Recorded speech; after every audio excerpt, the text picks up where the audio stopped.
Hello BookTube, it's Roz. I've realised it's the 31st of August and I haven't shared anything about my kind of TBR plans for September. So I thought I should remedy that swiftly, and I'm going to try and make this short and sweet, very much in the spirit of Shorty September, which is the readathon that I'm really going to embrace this month. Now, what is Shorty September? It's a readathon to encourage us to read things that are less than 200 pages, and it's run by Bert and Sian of Pal Storytime, ably aided and abetted by Heather of A Soggy Expat Book Nerd, who made the most beautiful kind of like bingo card type thing for it. No, not like that. Anyway, I'll link to it. Not that I'm paying much attention to that, to be honest. Now, sadly, I have to read two books that are more than 200 pages this month because I'm committed to them.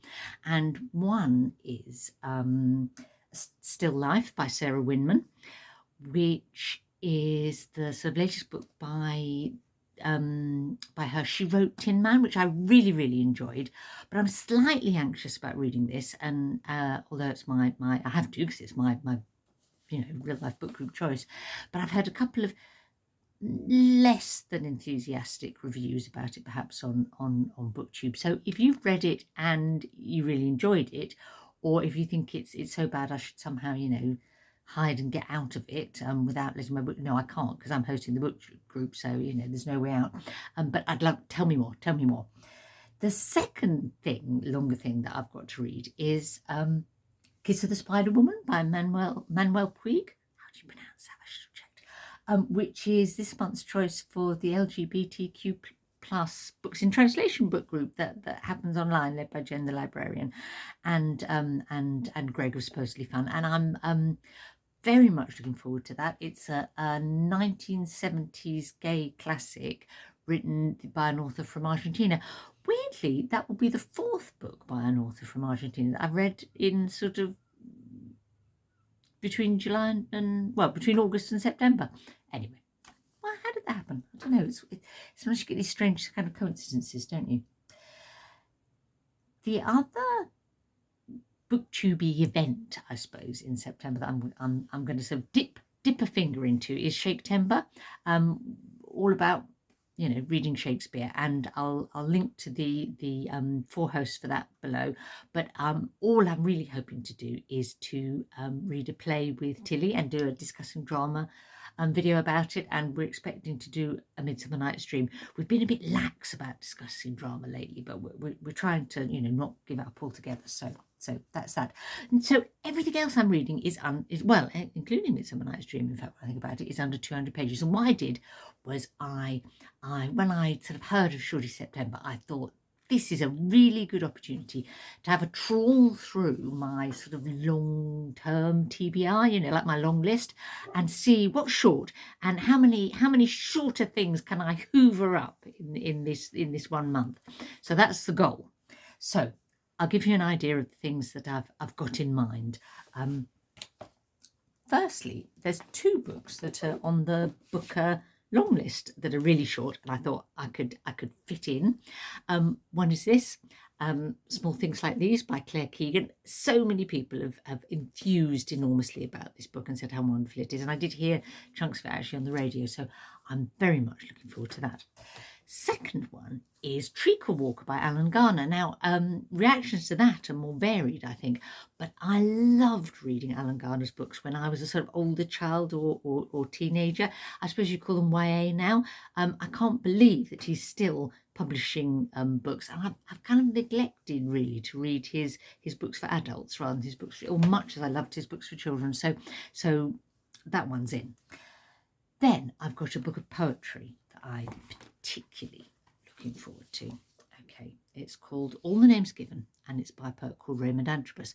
Now, the year before last, one of my top poetry reads of the year was The Perseverance by Raymond Antrobus, and at the end of July this year, I was at a festival where he was performing some of his poetry live, and I went and watched. Lovely man, and he was particularly reading poems from his new collection. So I got him to sign it for me, and I'm looking forward to reading it. the name, all the names given, kind of relates to his name, Antrobus, because I should say he's deaf. He's also has an English mother and a Jamaican father, and all those things kind of play into his poetry, I guess. But he has had the experience more than once of sort of someone saying to him, "Oh, Antrobus, where does that name come from then? You know, funny foreign sounding name." Antrobus is actually, the name comes from a village in Cheshire in the north of England, like a little rural English village, ironically. And he went to visit that village with his mother, and that's part of the inspiration for this collection. Sounds good, doesn't it? Then, what next? Well, I've got 2 books that are kind of hangover short books from Women in Translation Month. I've read loads of things from Women in Translation, but these 2, which are both quite short, I realised it was made sense to save for Shorty September instead. So one of them is Women of Tijucopapo, which is a Brazilian novel by Marilena Felinto, and I read another Brazilian novel during Women in Translation Month. Thought I'd save this one. And this one, Pétronille, is by Amélie Nothomb, and she's a Belgian author who, although she lives in Paris. So those 2. Then I'm trying to kind of get back in the groove with scallydandling, reading books by authors from countries that are kind of like new to me. I haven't read something from that country before. And I've looked for a short one that would also fit for Shorty September. And I'm going to read The Lieutenant of Kouta, which is a 1979 novel by Massia, Makan, Diabate from Mali, and translated by Shane Auerbach and David Yost. It sounds... Mali is a really interesting sort of part of Northwest Africa. Such a fascinating history, the Malian Empire, yeah. I'm really looking forward to both reading this book, but also getting to do a scallydandling video about Mali and about the griot tradition, which and if you know anything about griots from that part of West Africa, you will know that Diabate is a sort of a family name that for storytellers and musicians. Anyway, you will hear more about it later when I make a video. Then next 3 Shorty September choices are all things that other booktubers have enthused about, and that's how they found their way onto my sort of long-term TBR. One is Assembly by Natasha Brown, that came out in 2021. She's the author is a young Black Londoner, and she's writing about a young Black London woman, but it's not autofiction. It sounds like it packs a punch. Second one is Corregidora by Gail Jones, and that's a 1970s classic that's been kind of a new edition published, so it's sort of come back to notice, I suppose. And one thing I've read about it is that it was an influence on Toni Morrison, so that has to be good, doesn't it?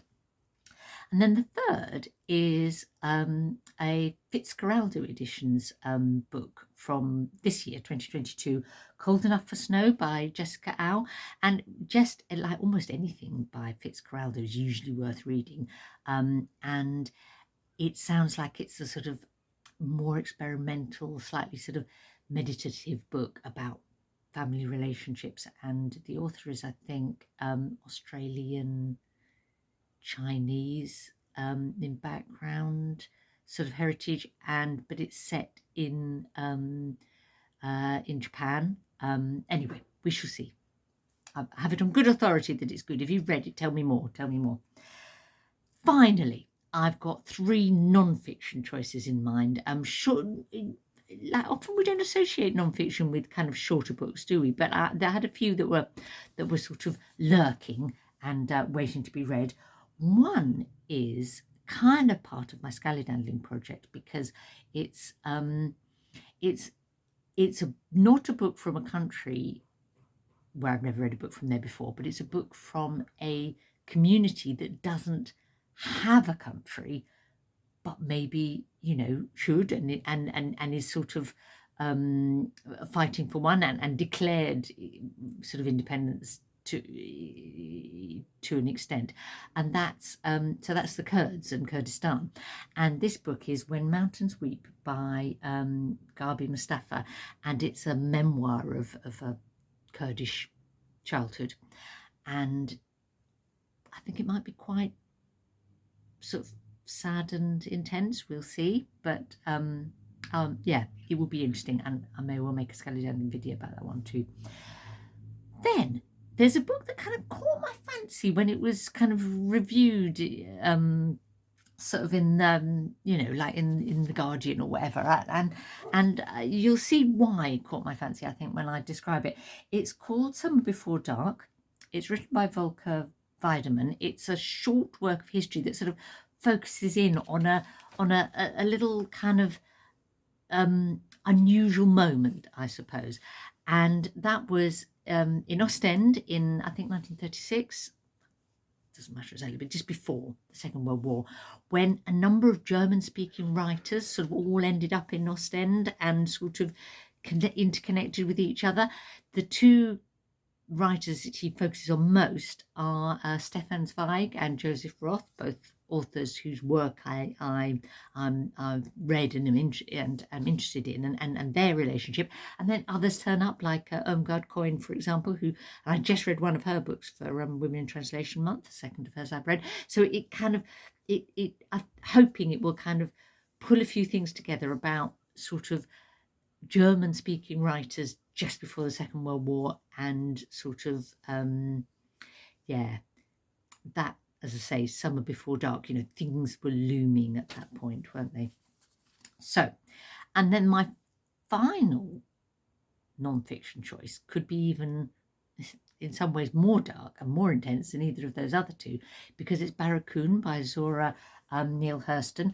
Now, we know Zora Neale Hurston for her short stories and her novels, but she was also a sort of a researcher, a kind of ethnographer, I suppose, that sort of, set out to capture some of the sort of, in a sort of anthropological way, sort of Black American experience.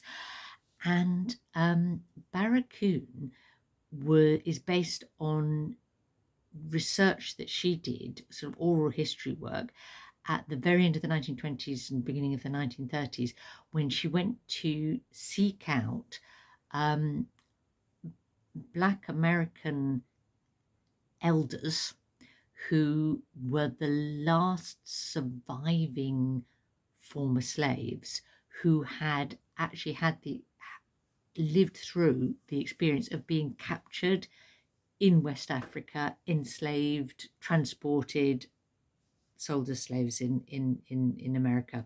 And, it seems extraordinary that there were still people alive who could kind of testify to that experience as late as, the early 1930s, and how wonderful that she was able to capture that. And so I'm looking forward to reading that, although I imagine it will be not an easy read.